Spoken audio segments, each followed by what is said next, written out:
Anak-anak diajari menggunakan senjata api, Ukraina bersiap hadapi invasi Rusia.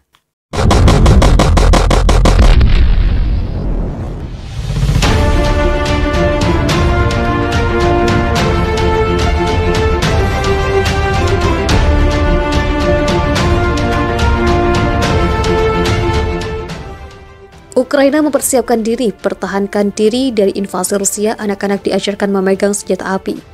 Anak-anak mempelajari penggunaan senjata api saat mereka bersiap untuk membela negara mereka dari ancaman invasi Rusia yang membayangi. Beberapa diperlihatkan bagaimana menggunakan senjata, sementara yang lain diajari cara memegang replika kayu dari senapan Kalashnikov AK Rusia jika mereka perlu menggunakan yang asli. Dilansir dari The Sun pada Kamis, 3 Februari 2022, militer Ukraina mengadakan hari pelatihan di Kiev, di mana warga sipil dari segala usia diberikan tips ahli dari instruktur senjata berpengalaman. Itu terjadi ketika survei oleh Institut Sosiologi Kiev menunjukkan setengah dari negara itu mengatakan mereka akan menolak invasi Rusia. Presiden Rusia Vladimir Putin telah memindahkan 127.000 tentara serta tank dan rudal ke perbatasannya dengan Ukraina. Rusia semakin panas, tentara bayaran mulai datangi tenggara Ukraina. Tentara bayaran ini datang ke sana dengan kedok sebagai instruktur militer.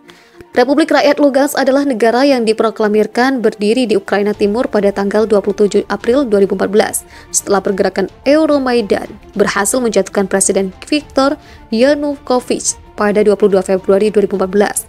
Pemimpin Republik Rakyat Lugansk (LPR) Leonid Pasechnik mengatakan kepada Sputnik kamuflase tentara bayaran itu. Dia menunjukkan bahwa ketika negara-negara barat mengatakan bahwa mereka mengirim 200 instruktur ke Kiev bersama dengan persenjataan. Kedatangan ratusan instruktur itu membantu melatih prajurit Ukraina. Kemungkinan besar pelatih ini adalah spesialis sempit dari perusahaan militer yang jika terjadi eskalasi konflik dapat menggunakan senjata yang disediakan di jalur kontak di Donbas. Departemen Tantangan dan Ancaman Baru Kementerian Luar Negeri Rusia telah menyatakan keprihatinan atas laporan aktivitas terus-menerus oleh perusahaan militer swasta AS di tenggara Ukraina. Menurut LPR, ada tentara bayaran dari Akademi Blackwater PMC di Donbas. Ketegangan di kawasan itu telah meningkat selama beberapa minggu terakhir karena Amerika Serikat dan Inggris mengklaim Rusia sedang merencanakan invasi ke Ukraina. Moskow membantah tuduhan itu, menyebutnya sebagai berita palsu dan menuduh Barat merencanakan provokasi di Donbas. Presiden Vladimir Putin bahkan mencatat bahwa negara-negara NATO memompa Ukraina dengan senjata baru yang menciptakan ancaman keamanan bagi Rusia. Konflik di Ukraina Timur dimulai pada musim semi 2014 setelah Donetsk dan Lugansk memproklamasikan kemerdekaan mereka. Pihak berwenang Ukraina melancarkan operasi militer untuk mencoba menghancurkan pasukan pencari kemerdekaan di timur negara itu setelah kudeta yang didukung Barat pada Februari 2014 di Kiev. Perang tersebut menyebabkan kematian hingga 31.000 orang dengan puluhan ribu lainnya terluka dan lebih dari 2,5 juta penduduk menjadi pengungsi eksternal atau internal. Suasana tegang mengapung di kota Kharkiv, Ukraina. Bukan tanpa alasan, ketegangan membekap seisi kota. Hanya sekitar 40 km dari Kharkiv, puluhan ribu tentara Rusia telah berkumpul di perbatasan dan diyakini bisa menginvasi kota itu jika turun perintah dari Moskow. Jika Rusia benar-benar memutuskan untuk menyerang Ukraina, maka Kharkiv akan menjadi kota pertama di Ukraina yang berhadapan dengan pasukan Rusia. Bila pasukan darat Rusia menyerbu kota berpenduduk 1 juta jiwa lebih itu, sejumlah warga Kharkiv mengaku siap untuk meninggalkan kehidupan sipil mereka dan melakukan perang gerilya melawan salah satu kekuatan militer terbesar di dunia. Seorang pemuda berusia 18, Anton Dotsenko, mengaku sudah berlatih bersama rekan-rekannya. Mereka bersiap jika invasi Rusia benar-benar terjadi. Kharkiv adalah rumah saya dan sebagai penduduk asli kota terpenting yang harus saya lindungi. Kharkiv juga merupakan kota garis depan yang secara ekonomi dan strategis penting, katanya seperti dikutip dari AP pada Selasa. Baik generasi kita maupun anak-anak kita siap membela diri. Ini tidak akan menjadi perang yang mudah, kata Marina Seluiko, seorang pembuat roti berusia 40 tahun yang mendaftar sebagai pasukan cadangan dengan puterinya yang berusia 18 tahun di Kiev. Ukraina memiliki tradisi perang gerilya yang kaya. Kami tidak ingin melawan Rusia, Rusialah yang memerangi kami, ungkapnya. Warga Kharkiv lainnya, Svetlana Putilina, mengaku telah mengatur rencana darurat untuk keluarganya dan unitnya. Ia telah menentukan siapa yang akan membawa anak-anak ke tempat yang aman di luar kota. Ia juga telah menentukan siapa yang akan menemani orang tua dan kakek nenek lansia ke salah satu dari ratusan tempat perlindungan bom yang dipetakan.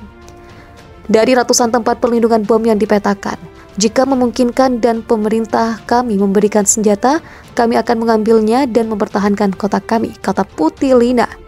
Namun jika pemerintah tak memberinya senjata, Putih Lina masih memiliki salah satu senjata dinas suaminya di rumah, dan dia sekarang tahu cara menggunakannya.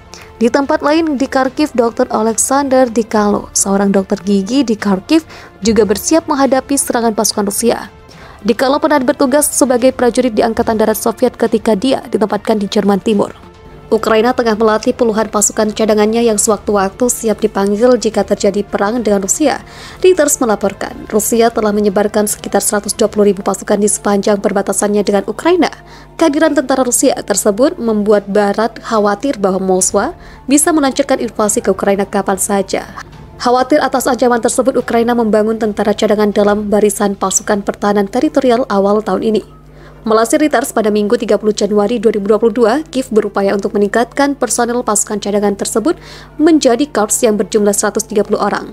Meski skill mereka jauh di bawah tentara Rusia yang memiliki persenjataan yang lebih lengkap, pasukan cadangan dapat ditugaskan untuk melindungi situs-situs sipil di tengah konflik apapun. Pasukan cadangan ini berasal dari warga sipil yang dilatih setiap Sabtu di sebuah lokasi konstruksi mangkrak di pinggiran Kiev. Beberapa di antara mereka mengenakan perlengkapan infanteri lengkap dengan senapan. Di antara mereka bahkan berpengalaman bertempur melawan tentara Rusia ketika Moskwa mencaplok Crimea pada 2014. Bagi yang tidak berpengalaman dan tidak memiliki senapan, mereka diberikan senapan kayu tiruan untuk berlatih.